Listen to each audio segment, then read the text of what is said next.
ससाधु मैंने नचिरे न तक्षक नलं प्रत्यक्ष विरक्ति कारणम. ససాధు మేనే, ఎంతో శుభవార్త చెప్పావు ఏ ముని, ఏ మునీంద్ర, ఎంతో శుభవార్త చెప్పావు. శుభవార్తగా భావించాడనమాట. తర్వాత చెప్తున్నారు నలం ప్రత్యక్ష విరక్తి కారణం. ఈ శాపం ద్వారా నాకు విరక్తి వచ్చిందనమాట. రాజ్యం పట్ల, సంపద పట్ల, దేశం పట్ల, అన్నిట్ల పట్ల ఆసక్తిగా ఉంటాడనమాట. ఈ శాపం ద్వారా నాకు విరక్తి కలిగే అవకాశం ఉంటుంది, అని చెప్పి నలం ప్రత్యక్ష విరక్తి కారణం. దీని కారణంగా నాకు విరక్తి వస్తుంది. ఏది జరిగినా సాధు యొక్క శాపము నాకు వరదానమే అయింది. సాధు యొక్క శాపం కాదది, నాకు వరదానం అయిందన్నమాట.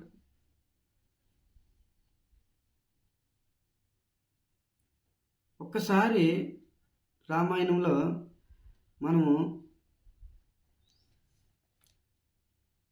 గుర్తుకు తెచ్చుకోవచ్చు.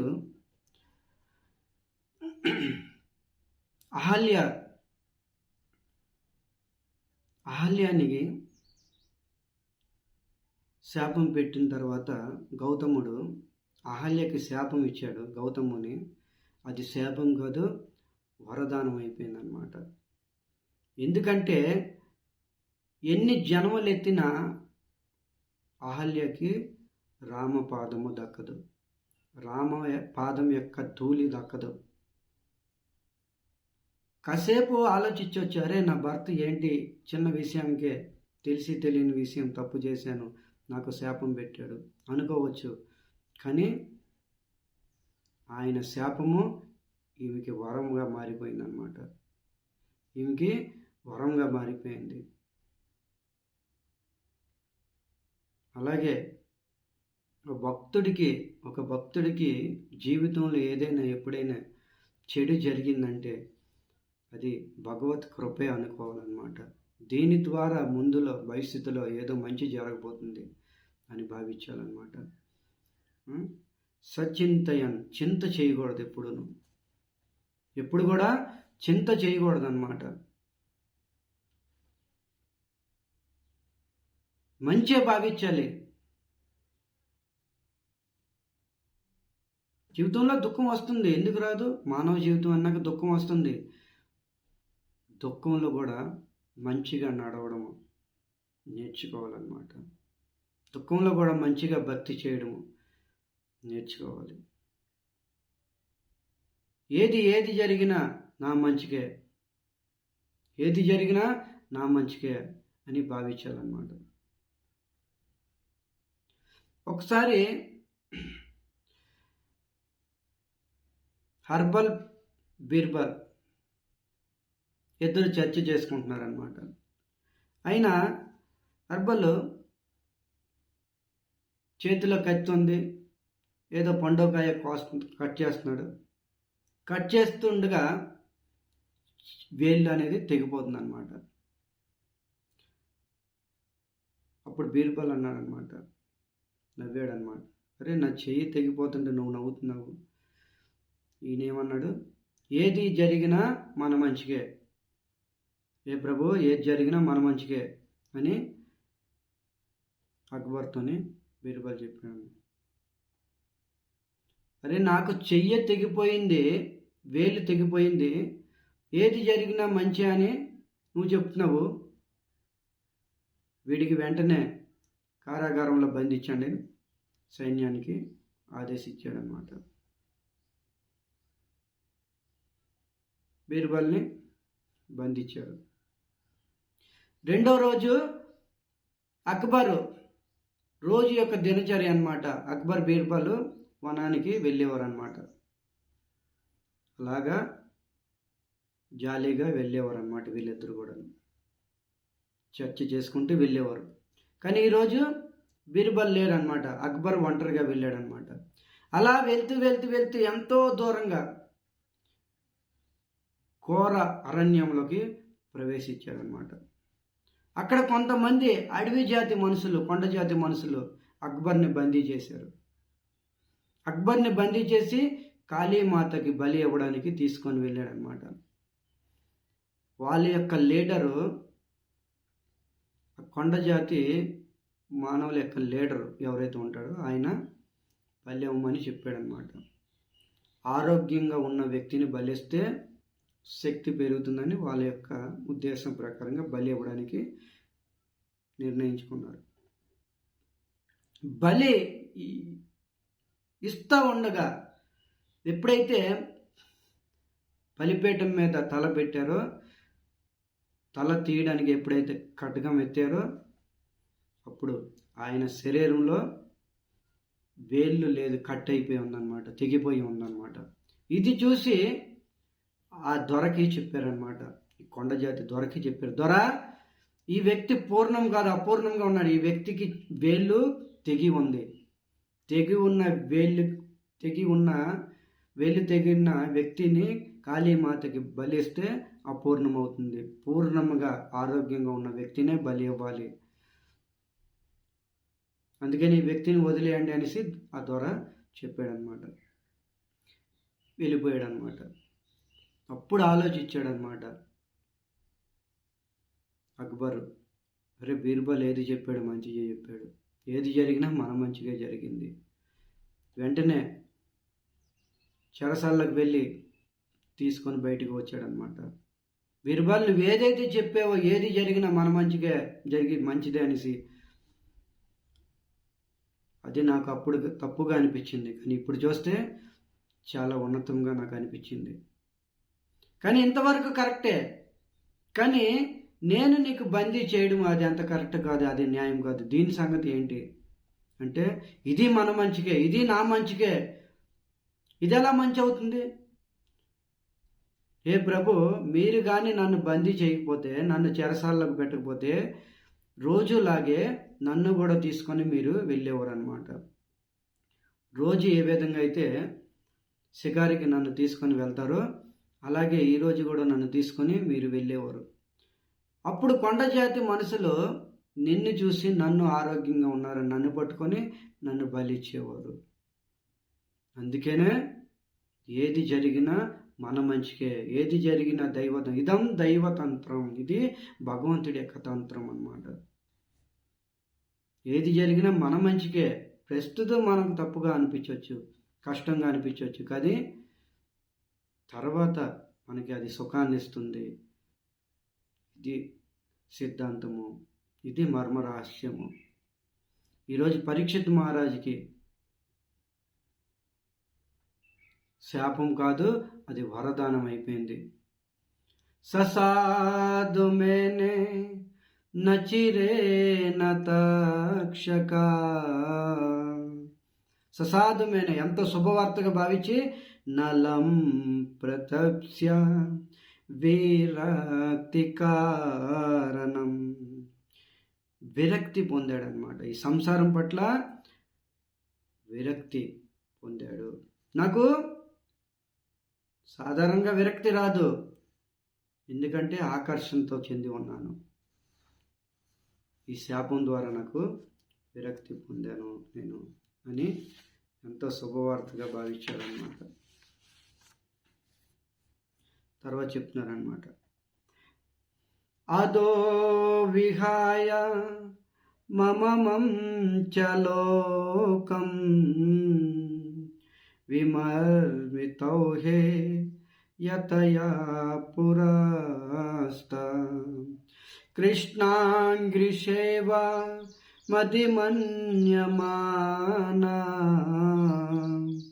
ఉపావిశత్ ప్రాయమమర్త్యనాద్యం, ఉపావిశత్ ప్రాయమమర్త్యనాద్యం.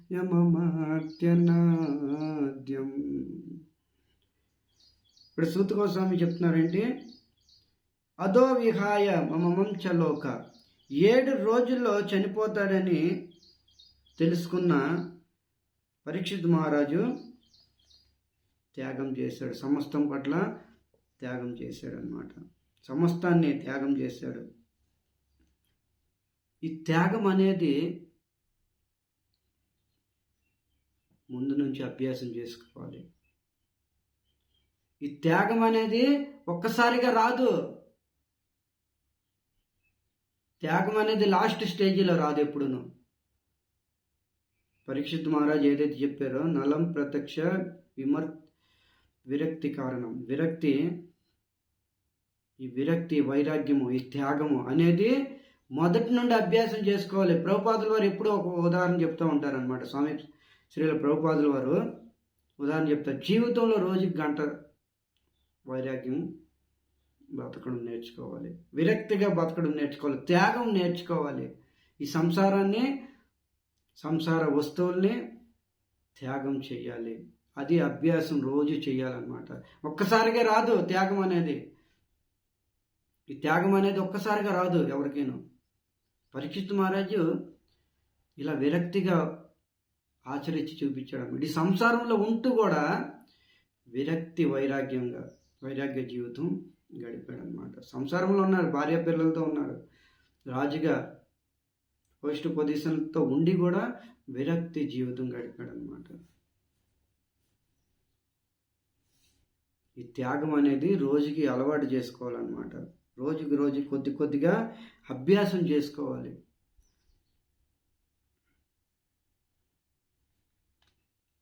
అప్పుడే ఆసక్తి నుంచి ముక్తులవుతారు. ఈ ఆసక్తి అనేది ఒక్కసారిగా పోదు. ఈ ఆసక్తి అనేది ఒక్కసారిగా పోదన్నమాట. ఏదో ఒక రోజు ఈ సంసారాన్ని వదలవలసిందే. ఏదో ఒక రోజు జీవుడి సంసారాన్ని వదలవలసిందే. మరి అలాంటి వదలవలసిన ఈ సంసారాన్ని ఒక్కసారిగా వదిలితే బాధ ఫీల్ అవుతారన్నమాట. అందుకనే రోజుకి అభ్యాసం చేసుకోవాలి. ఈ త్యాగం అనేది అలవాటు చేసుకోవాలి నీకు చెప్తున్నాను అనమాట. అదో విహాయే మమం చలోక విమర్శితౌ హేయతాయ. ఈ ప్రపంచము హేయతాయం అన్నమాట, హేమమయమైంది. ఈ ప్రపంచం నశ్వరమైంది. పరీక్షిత్ మహారాజు చూశాడనమాట ఈ ప్రపంచాన్ని. ఈ ప్రపంచము నశ్వరము, హేయతాయం అన్నమాట, హేమమయమైంది. ప్రపంచం ఎలాంటిది? హేయమయము. ఈ భౌతిక ప్రపంచం, భౌతిక సంసారము హేయమయము. ఈ ప్రపంచాన్ని చూశాడనమాట. ఇక ఎంత చక్కగా చెప్తున్నారు. విమర్శితౌ హేయతాయ పురస్త. ఈ వైరాగ్యం అనేది చనిపోయేటప్పుడు, ఈ త్యాగం అనేది త్యాగము చనిపోయేటప్పుడు తీసుకుంటాను, జీవితాంతరం నేను భోగిస్తానంటే కుదరదన్నమాట. ఈ త్యాగము, ఈ వైరాగ్యము ఏదైతే ఉన్నదో ఇవన్నీ కూడా ఫస్ట్ నుంచి అలవాటు చేసుకుంటూ వెళ్ళాలన్నమాట. ఇది అలవాటు చేసుకోలేదు అనుకోండి, ఇంకా ఎక్కువగా ఆకర్షితులు అవుతారు ఈ ప్రపంచం మీద, ఈ ప్రపంచం వస్తువుల మీద ఎక్కువగా ఆకర్షితులు అయిపోతారు. దేహ త్యాగం సమయంలోనే ఆ ఆకర్షితులైపోయి ఆ మనసు అనేది అక్కడ కేంద్రీకంగా ఇరుక్కుంటుంది అన్నమాట. మనసు అనేది ఆ వస్తువు మీద, ఆ ప్రపంచం యొక్క వస్తువుల మీద చిక్కుకుంటుంది. ఆ చిక్కుకున్నప్పుడు భగవద్గీత కృష్ణుడు చెప్పినట్టు సిద్ధాంతం ఏంటి? ఏ స్మరణతో ఎవరైతే ఏ విధంగా శరీరం వదులుతారో అదే భావన తర్వాత జన్మలో పొందుతారు. ఏ వ్యక్తి మీద అయితే ఆకర్షణ ఉంటుందో ఆ వ్యక్తి యొక్క కుటుంబంలోనే. చెట్ల మీద ఆకర్షణ అవుతాయి, చెట్లుగా పుట్టడము. ఉదాహరణకు మనం చూడొచ్చు, భరత మహారాజు చనిపోయేటప్పుడు జింక మీద ఆకర్షణ పెంచుకున్నాడు అనమాట. యాక్చువల్లీ వాళ్ళు అలా చేశారంటే ఇవన్నీ మనలాంటి వాళ్ళకి గుణపాఠం అనమాట. మనలాంటి వాళ్ళకి ఒక నీతి నేర్పడానికి ఇవన్నీను. మనకి ఒక శిక్షణ లాంటిది ఇవన్నీను. అర్జునుడికి మోహం రావడము మనకు ఒక శిక్షణ, భరత మహారాజు జింకల్లోకి ప్రవేశించడం మనకు ఒక శిక్షణ. ఇలాంటి ఇతిహాసాలు ఎన్నైతే చరిత్రలు జరిగావో, కథలో, ఇవన్నీ మన కోసం ఇవన్నీను. ఈ త్యాగము, ఈ వైరాగ్యం అనేది మొదటి నుండే అభ్యాసించుకోవాలన్నమాట. మొదటి నుంచే అభ్యాసం చేసుకోవాలి. ఈ ప్రపంచం నశ్వరము, హేయమయం అన్నమాట. ఏదో ఒక రోజు వదలవలసిందే. ఈ ప్రపంచం నుంచి వెళ్ళిపోవాల్సిందే జీవుడు ఏదో ఒక రోజు. ఈరోజు, రేపు, తర్వాత ఎప్పుడైనా. అందుకే ఎప్పుడో చేయవలసిన పని ఇప్పుడే ఎందుకు నేను చేయకూడదు? ఈ అలవాటు ఇప్పటి నుంచే మొదలు పెట్టుకుంటాను, ఆచరిస్తాను. అహో విహాయే మమ మంచలోకం విమర్మితౌ హే యతయా పురాత. ఈ ప్రపంచము హేయమయము, విమర్పితో హేయమయ. పరీక్షిత్ మహారాజు ఈ సంసారాన్ని హేయంగా భావించాడనమాట. పరీక్షిత్ మహారాజు ఈ సంసారాన్ని హేయంగా భావించాడు.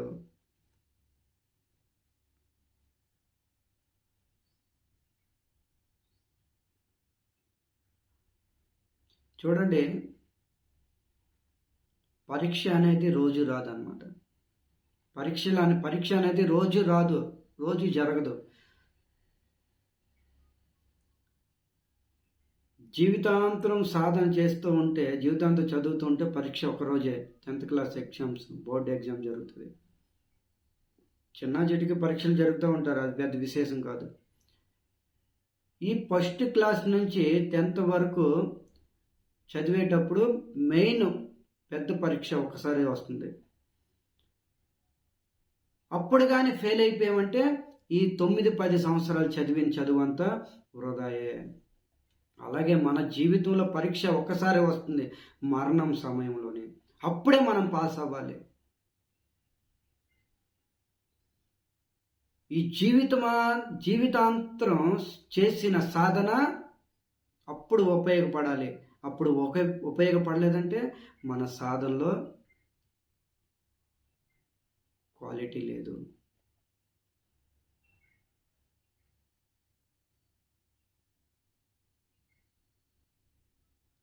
మనం అప్పుడు ఫెయిల్ అయిపోయామనుకోండి, ఈ సాధన అంతా మనం సాధన సరి చేయలే. ఇంట్లో కూర్చొని 10th క్లాస్ ఎగ్జామ్ రాస్తాను అంటే కుదురుతుందా? ఇది కూడా అంతే. భక్తి చేయకంట పరంపదం పొందుతానంటే ఎలా అవుతుంది? అభ్యాస యోగయుక్తి, అభ్యాసం చేయాలి. జీవితాంతరం కూడా అభ్యాసం చేయాలి. ఈ విరక్తి జీవితానికి కోసము అభ్యాసం చేయాలన్నమాట. ఈ అభ్యాసమే అంత్యకాలంలో ఉపయోగపడుతుంది. ఆ అంత్యకాలంలో అంత్యకాలే చ మామేవ స్మరన్ ముక్త్వా కలేవరం. ఏ స్మరణ అయితే స్మరిస్తూ శరీరాన్ని వదులుతారో తర్వాత జన్మ ఆ విధంగా పొందుతారని గీతలో కృష్ణుడు స్పష్టంగా చెప్పాడనమాట.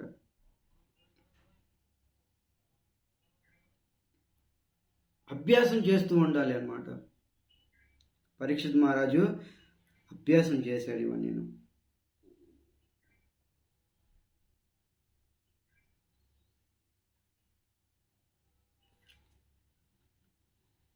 తర్వాత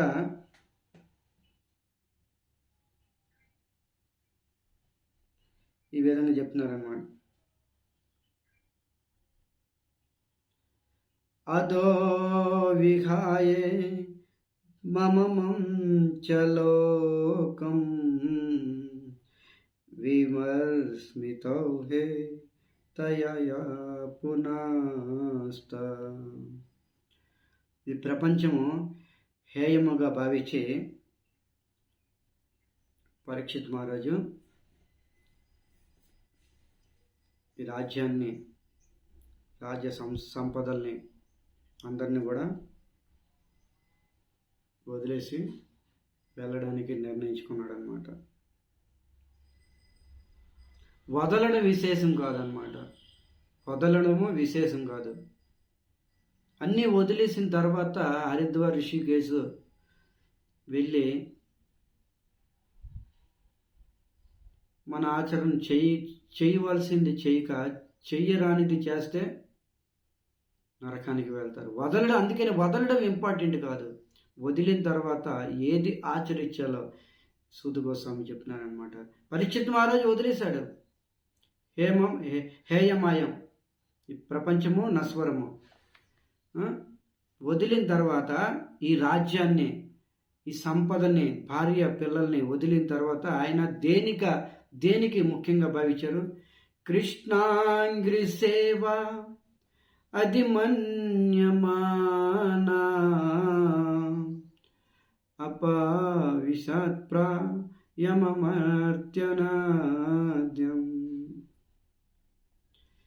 ఇవన్నీ వదిలేసిన తర్వాత వదలడం ముఖ్యం కాదు, తర్వాత దేన్ని పట్టుకోవాలో అది ఇంపార్టెంట్ అని సూత గోస్వామి చెప్తున్నారు అనమాట. పరీక్షిత్ మహారాజు రాజ్యాన్ని, భారాన్ని, సంపదన, భార్య పిల్లల్ని అందరినీ కూడా వదిలేశాడు అనమాట. వదిలిన తర్వాత దేనికి ఇంపార్టెంట్ ఇచ్చాడు? కృష్ణాంగిరి సేవ అది మన్యమాన, కృష్ణ సేవయే అధికంగా భావించాడు అనమాట. కృష్ణ సేవయే అధికంగా భావించాడు పరీక్షిత్ మహారాజు తన జీవితంలో ఎక్కువగా భావించాడు అనమాట. కృష్ణ సేవ ఎక్కువగా భావించాడు అనమాట పరీక్షిత్ మహారాజు.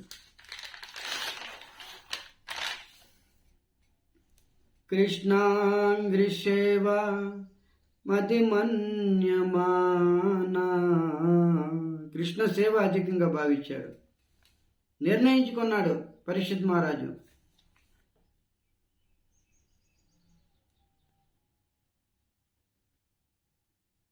పరీక్షిత్ మహారాజు నిర్ణయించుకున్నాడు ఏంటి? ఇక నేను ఇవన్నీ కూడా వదిలేసి కృష్ణాంగ్రి సేవ, కృష్ణ సేవ నేను చేసుకుంటాను, దాన్నే నేను అధికంగా భావిస్తాను అని భావించుకున్నాడు అన్నమాట.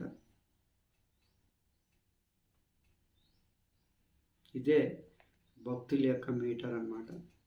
ఇదే భక్తుల యొక్క మీటరు. భక్తుల్ని ఏ విధంగా చెప్పుకోవచ్చు? జీవితంలో ఎన్నో పని పాటలు ఉంటాయి మనకి. ఇవన్నీ పని పాటలు వదులుకొని మొదటి స్థానము కృష్ణాంగ్రి సేవగా భావించడమే. కృష్ణ సేవయే మొదటిగా చేయమని చెప్తున్నారు అనమాట. కృష్ణ సేవయే మొదటి స్టార్టింగ్. కృష్ణ సేవతోనే మన కార్యకలాపాలు చేయాలన్నమాట. తర్వాత లాస్ట్లో కూడా కృష్ణ సేవతోనే ముగిపాలి. నిద్రపోయి లేచిన తర్వాత స్నానపానాలు ఆచరించి కృష్ణ సేవతోనే మొదలు పెట్టాలి. జపం తపం తర్వాత భాగవతం పఠనం పాఠానం. కృష్ణాంగిరి సేవ అధిమన్యమాన. పరీక్షిత్ మహారాజ్ కృష్ణ సేవ తన జీవితంలో అధికంగా భావించాడు అనమాట. మనకు అలా కాదు, అన్ని పనులు అయిపోవాలి. మన భౌతికమైన పనులు, మన శరీరం సంబంధించిన పనులన్నీ సమయం దొరికితే అప్పుడు చాంటింగ్ బ్యాగ్ తీసుకుంటాము, సమయం దొరికితే జపం చేస్తాం, సమయం దొరికితే భాగవతం వింటాము.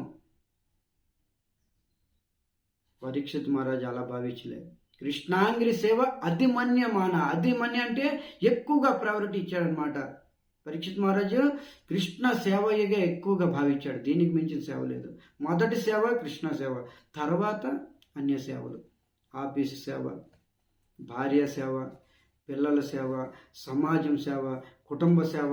తర్వాత మొదటి సేవ కృష్ణ సేవ. కృష్ణ సేవ అధిమన్య భావించాడు అనమాట. సూత గోస్వామి ఎంత చక్కగా చెప్తున్నారు చూడండి. భక్తి యొక్క లక్షణం, భక్తుల యొక్క మీటర్ ఇదే.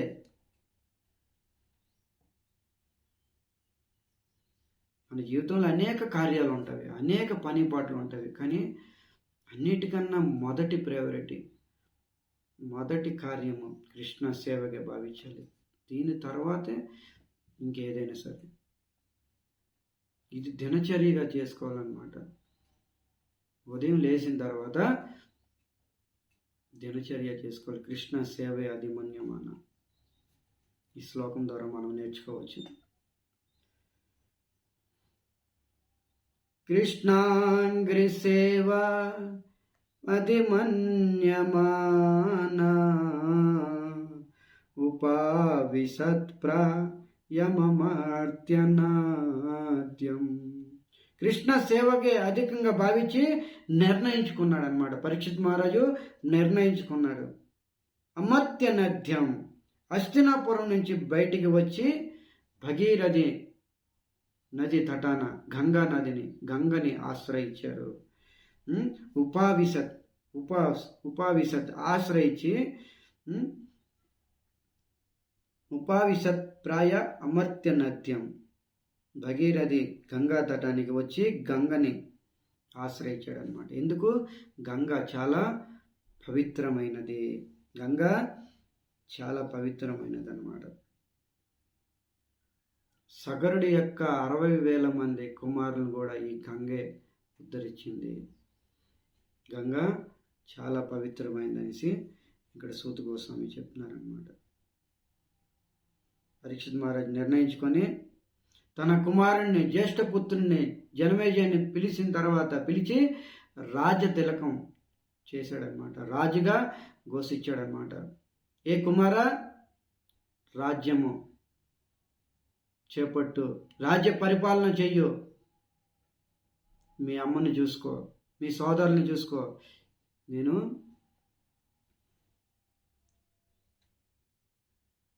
అడవికి వెళ్ళిపోతున్నాను. శ్రీమద్ భాగవతం పాఠనం చేస్తానని వైరాగ్యం తీసుకుంటూ ఆయన వెళ్ళిపోతాడనమాట. ఎక్కడికి వెళ్తాడు? అమర్త్య నద్యం, అమర్త్య గంగా నది తటానికి వెళ్ళిపోతాడనమాట.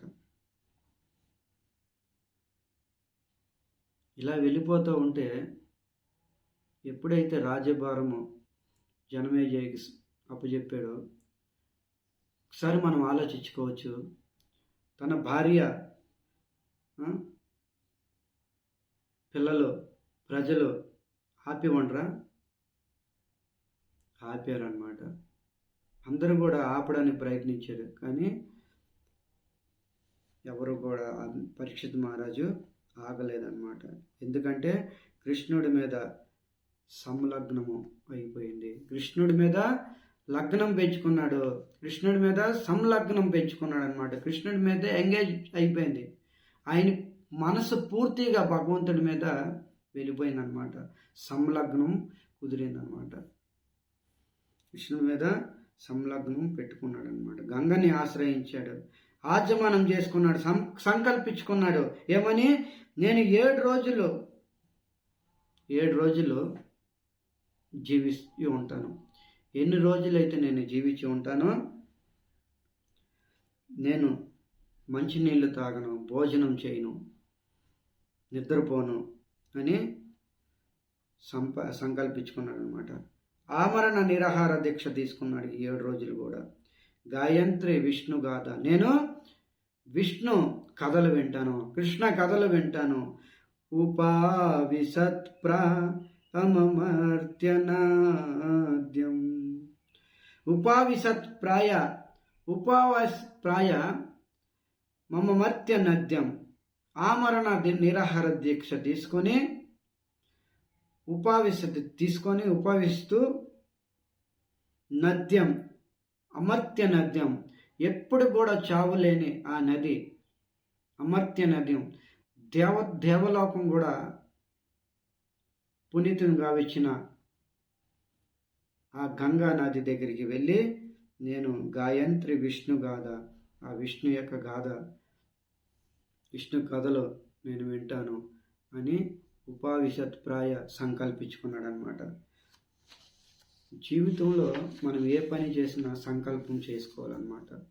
సంకల్పంతోనే అది దృఢంగా ఉంటుంది.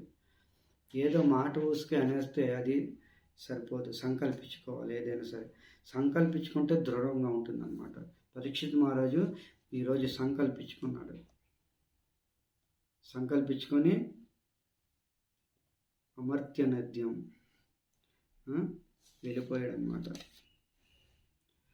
తర్వాత సూత గోస్వామి ఈ విధంగా చెప్తున్నాడు అనమాట. పరీక్షిత్ మహారాజు ఎప్పుడైతే హస్తినాపురం వదిలేసి గంగా నది తటానికి వెళ్ళిపోయాడో, అంటే హరిద్వార్ ఋషికేశ్ వెళ్ళిపోయాడు. ఆయన ఉండేది హస్తినాపురం. హస్తినాపురం అంటే ఢిల్లీ నుంచి ఋషికేశ్ వెళ్ళాడు అనమాట. ఢిల్లీ నుంచి ఋషికేశ్ వెళ్ళాడు. ఇటు వెళ్తే ఋషికేశ్, ఇటు వెళ్తే బృందావనం. ఢిల్లీ నుంచి ఇటు బృందావనం ఎంత దూరమో అలాగే ఢిల్లీ నుంచి ఋషికేశ్ కూడా అంతే దూరం. అలాంటి బృందావనం సాక్షాత్ భగవంతుడు కొలువైన ప్రదేశము, సాక్షాత్ భగవంతుడు కృష్ణుడు శ్రీకృష్ణ భగవానుడు లీలలు చేసిన ప్రదేశము. అలాంటి పుణ్యభూమి, అలాంటి తపోభూమి, భగవంతుడు సాక్షాత్ కొలువైన లీలలు చేసిన భూమిని ఆశ్రయించకంట హస్తినాపురం నుంచి హరిద్వార్ ఎందుకు వెళ్ళాడు? రెండు సేమ్ డిస్టెన్సే. ఢిల్లీ నుంచి బృందావనం ఎంత దూరమో అంతే దూరం ఢిల్లీ నుంచి ఋషికేశ్ హరిద్వార్ కూడా అంతే దూరం అన్నమాట. మరి బృందావనం వెళ్ళొచ్చు కదా, సాక్షాత్ భగవంతుడు కొలువైన ప్రదేశము. పరీక్షిత్ మహారాజు ఎందుకు అలా చేశాడు? ఎందుకు చేశాడంటే దీని యొక్క మర్మ రహస్యం ఈ శ్లోకంలో ఉందన్నమాట. ఇటు వెళ్తే యమున, బృందావనంలో యమున భగవంతుడు కొలువైన ప్రదేశము. అలాంటి భూమిని వదిలేసి హరిద్వార్ ఎందుకు వెళ్ళాడు? సూత గోస్వామి అంత మర్మస్థాన రహస్యం ఇక్కడ చెప్తున్నారన్నమాట. ఈ శ్లోకంలో చెప్తున్నారన్నమాట. యావై లతశ్రీ తులసీ విమిశ్రా, యావై లతశ్రీ తులసీ విమిశ్రా, కృష్ణాంగ్రిరేణ్యో అధికంబునేత్ర, కృష్ణాంగ్రిసేవ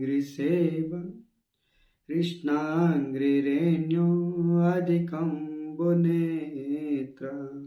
పునాతి లోకానుభయాత్ర శేషాన్, పునాతి లోకాన్ ఉభయాత్ర శేషాన్, కస్తాన సేవే తమరిష్యమానం,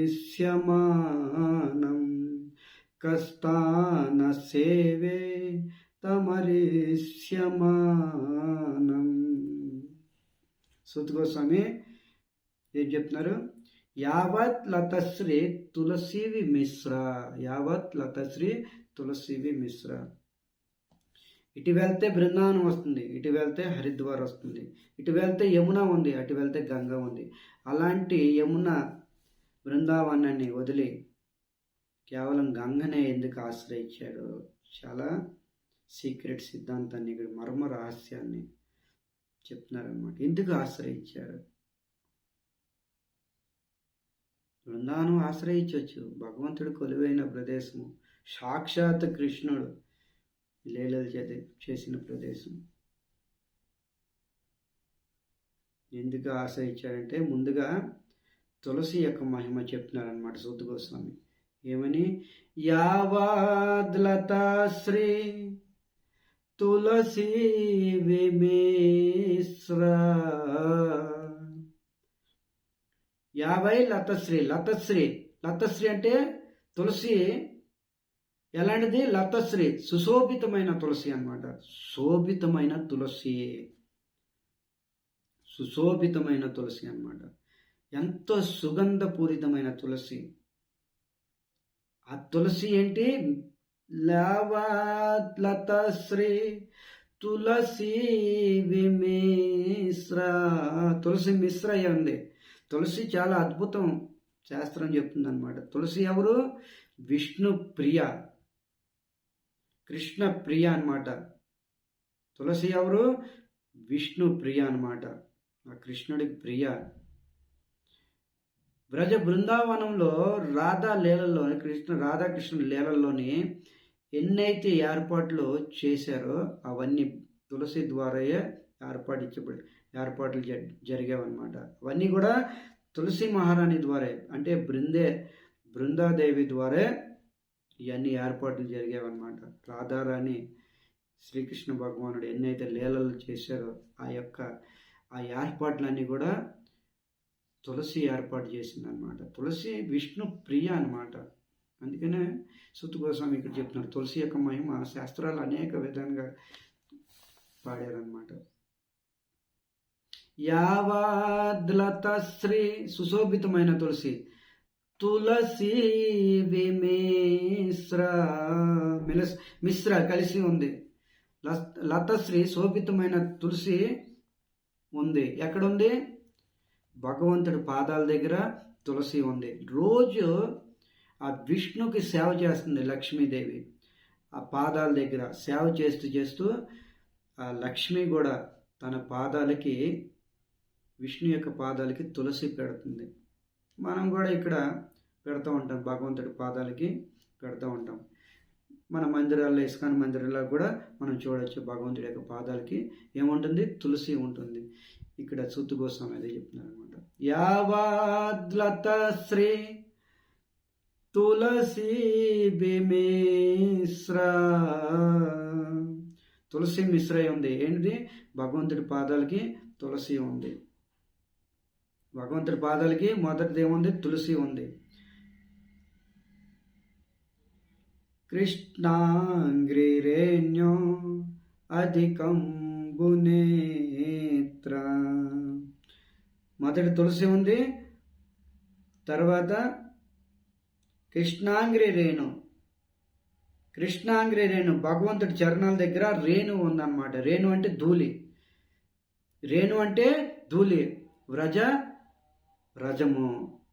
రజధూళి. కృష్ణుడి పాదాల దగ్గర ఏముంది? తులసి ఉంది. తర్వాత ఆయన పాదాల దగ్గర రజధూళి కూడా ఉంది. భగవంతుడి పాదాల దగ్గర ధూళి ఉంది. ఒకసారి ముక్తిదేవి కృష్ణుడి దగ్గరికి వచ్చిందనమాట. ముక్తి అంటాం కదా మనమందరం. ముక్తికి కూడా ఒక అధిష్టాన దేవత అనమాట. ఆ అధిష్టాన దేవత మూర్తిమాన స్వరూపంతో భగవంతుడి దగ్గరికి వచ్చిందనమాట. వచ్చి ముక్తిదేవి ఇలా అందనమాట, ఏ స్వామి, మీరు అందరిని కూడా ముక్తినిస్తారు, మరి ఈ ముక్తికి ఎప్పుడు ముక్తినిస్తారు? నేను ముక్తిని నన్ను మీరు ఎప్పుడు ముక్తిని ఇస్తారు? అప్పుడు కృష్ణుడు చెప్పాడనమాట, వ్రజధామంలో వ్రజధూళితో అభిషేకం ఎప్పుడైతే నువ్వు చేసుకుంటావో అప్పుడు ముక్తికి కూడా ముక్తి అవుతుంది అని కృష్ణుడు చెప్తున్నాడు అనమాట.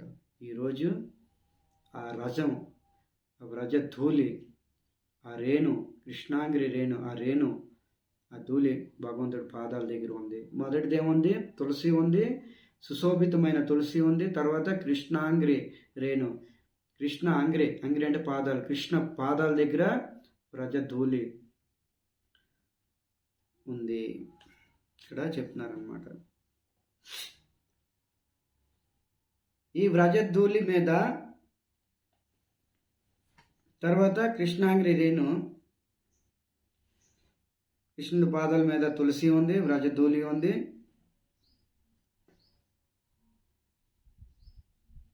ఇలాగా వ్రజధామంలో విచరణ చేస్తుండగా ఆ కారణంగా ఆయన పాదాల దగ్గర రేణు ఉంది.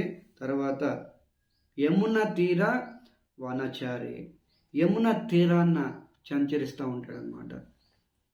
ఈ కృష్ణుడు యమున తీరాన్న సంచరిస్తూ ఉంటాడు. ఇక్కడ చెప్తున్నారనమాట సూత గోస్వామి.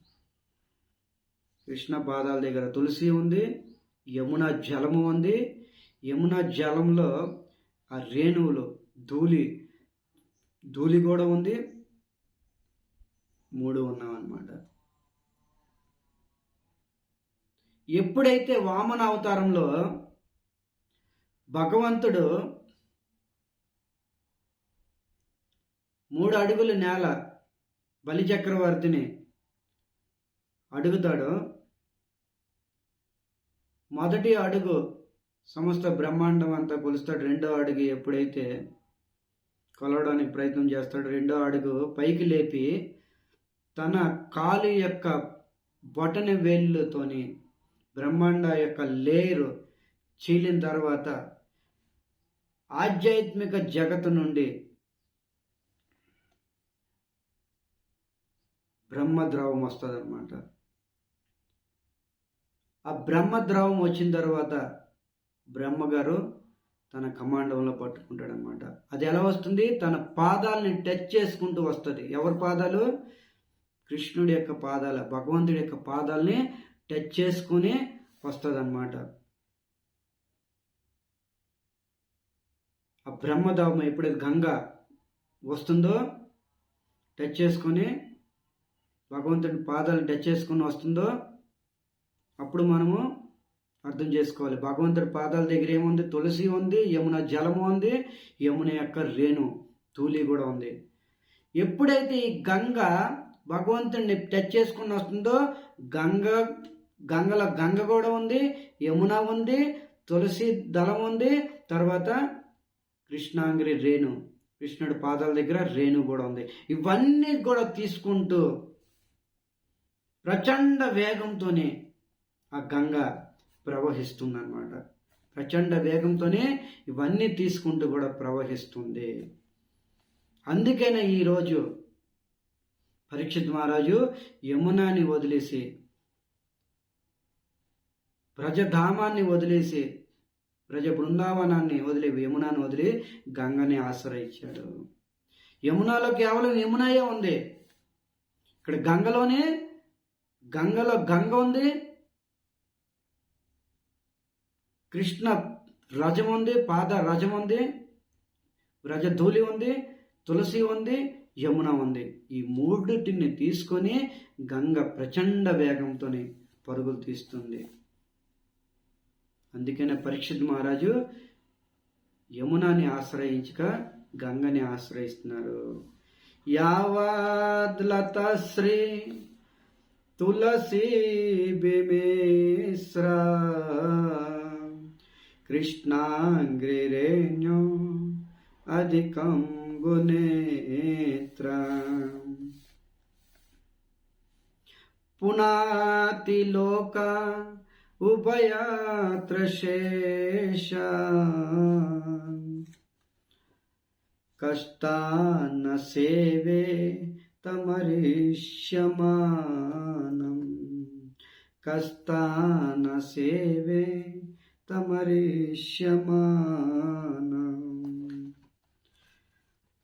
పరీక్షిత్ మహారాజు అందుకేనే యమునాని ఆశ్రయించకుండా గంగని ఆశ్రయించారు. యమునలో కేవలం యమునాయే ఉంది. గంగలో గంగ ఉంది, యమున ఉంది, కృష్ణ పాద ధూళి ఉంది, తులసి ఉంది. ఇవన్నీ తీసుకుంటే ప్రచండ వేగంతోని ముల్లోకాలని కూడా పవిత్రం చేస్తూ గంగాసాగరం వైపు పరుగులు తీస్తుంది అన్నమాట. ఇది విశేషం, గంగ యొక్క విశేషం. ఇది గంగ యొక్క విశేషము. యమున లీలామయ్యి అన్నమాట. యమున లీలామయ్యి, గంగా కృపామయ్యి. అందుకనే యమున తటాన్ని వచ్చి కృష్ణుడు లీలలు చేశాడు. అదే గంగా తటానికి వచ్చి శ్రీ చైతన్య మహాప్రభు, సాక్షాత్ కృష్ణుడు శ్రీ చైతన్య మహాప్రభుగా వచ్చి కృప చూపించాడు జీవుల మీద. కృష్ణ యమున లీలామయ్యి, లీలలు చేశాడు కృష్ణుడు. ఆ యమునా తటాన్ని అనేక లీలలు చేశాడు. యమున లీలామయ్యి, గంగా కృపామయ్యి అన్నమాట. అదే భగవంతుడు మహాప్రభుగా ఎప్పుడైతే వచ్చాడో జీవుల మీద కృప చూపించాడు, గంగా తటాన్న లీలలు చేస్తూ. అందుకనే పరీక్షిత్ మహారాజు ఈరోజు యమునాని ఆశ్రయించకుండా గంగని ఆశ్రయించారు. పునాతి లోకాన్ ఉభయాత్రైషా. అందుకే ముల్లోకాలు పవిత్రమనరిచ్చే శక్తి ఆ గంగకి ఉంది. గంగకి ఎందుకు ఉంది ఇంత విశేషము? గంగ నీళ్ళు తీసుకొని వెళ్ళి పరిశోధన చేస్తే, ల్యాబొరేటరీలో పరిశోధన చేస్తే ఏముంటుంది అందులోని? H2O, దాని తప్ప ఏమి ఉండదు అనమాట. Hydrogen, oxygen. మరి ముల్లోకాలను కూడా పవిత్రం చేస్తుంది ఈ గంగా జలము. ఎందుకు అంత శక్తి సమర్థత ఉంది? భగవంతుడి పాదాలు టచ్ చేసుకొని వచ్చింది. భగవంతుడి పాదాలతో ఏమేమి ఉన్నవి ఇక్కడ సూత గోస్వామి మనకు చెప్పాడు అనమాట. అందుకనే భాగవత సిద్ధాంతాలను మనం ఈ విధంగా అర్థం చేసుకోవాలన్నమాట. భాగవతంలో ఎన్నో మర్మ రహస్యాలు ఉంటామన్నమాట.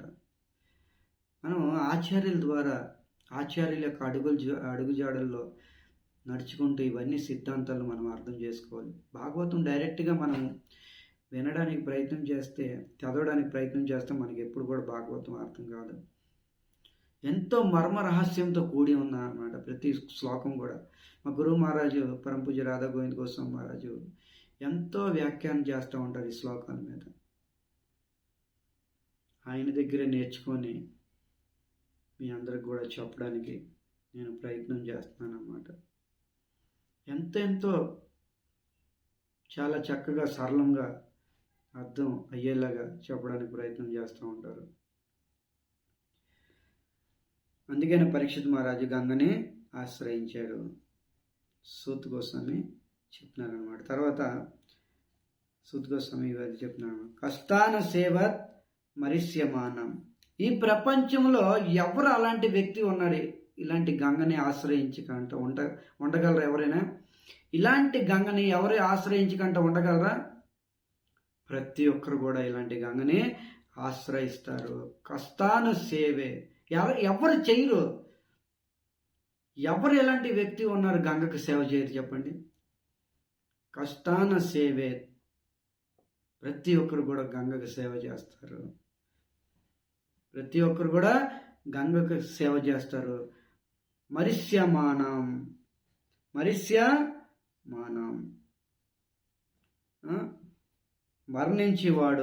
మరణించే ప్రతి ఒక్క వ్యక్తి కూడా గంగకి సేవ చేస్తాడు అని పరీక్షిత్ మహారాజు ఈ విధంగా భావించుకొని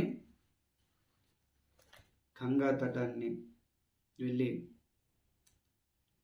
గంగని ఆశ్రయించి మరణధర్మ మనుష్యానం, చనిపోయే వ్యక్తి ఒక కర్తవ్యం ఏంటో తెలుసుకోవాలన్నమాట. తెలుసుకొని ఆ ఆచరణ చెయ్యాలి. పరీక్షిత్ మహారాజు 7 రోజుల్లో చనిపోతాడని తెలుసుకొని ఏమి చెయ్యాలి? మరణధర్మ మనుష్యానం. మనిషి చనిపోతాడు, కానీ చనిపోయే ముందు ఏమి ఆచరించాలో అది పరీక్షిత్ మహారాజు ఆచరించి చూపించాడు. గృహంలో చనిపోవచ్చు పరీక్షిత్ మహారాజు, కానీ గృహంలో చనిపోవడానికి ఇష్టపడాలి. ఎందుకు? గృహంలో, ఇంట్లో చనిపోయే వ్యక్తికి ఇంటి పట్ల ఎక్కువ ఆసక్తి ఉంటుంది, దేశం పట్ల ఆసక్తి ఉంటుంది, కుటుంబం పట్ల ఆసక్తి ఉంటుంది. కుటుంబంలో ఉన్న సంబంధీలు ఎవరైతే ఉంటారో బంధువుల పట్ల ఆసక్తి ఉంటుంది. ఈ ఆసక్తి అనేది పోదు. అదే గచ్చంతి వనం. వనానికి వెళ్ళిపోయిన తర్వాత, వనానికి వెళ్ళామనుకోండి, వనంలో ప్రచారం చేస్తూ చనిపోయామనుకోండి, ఆసక్తి ఉండదు అన్నమాట. ఈ ఆసక్తి అనేది లాస్ట్లో రాదనమాట. ఆసక్తి అనేది అభ్యాసం, మొదటి నుంచి అభ్యాసం చేయాలి. ఈ వైరాగ్యం, ఆసక్తి ఇది మొదటి నుంచి అభ్యాసం చేసుకుంటూ వస్తే ఈ ఆసక్తి నుంచి ముక్తులవుతారు. లేదా ఇదే ఆసక్తి ఈ భౌతిక సంసారంలో బంధనానికి కారణమైపోతుంది. ఎంతో చక్కగా శాస్త్రాల ద్వారా మనం తెలుసుకోవచ్చు. ఇంకా తర్వాత ఇంకా ఎన్నో విషయాలు పరీక్షిత్ మహారాజు కోసం తెలుసుకోవడానికి ప్రయత్నం చేద్దాం. అంతవరకు సెలవు. హరే కృష్ణ కృష్ణ కృష్ణ హరే హరే, హరే రామ రామ రామ హరే హరే. హరే కృష్ణ.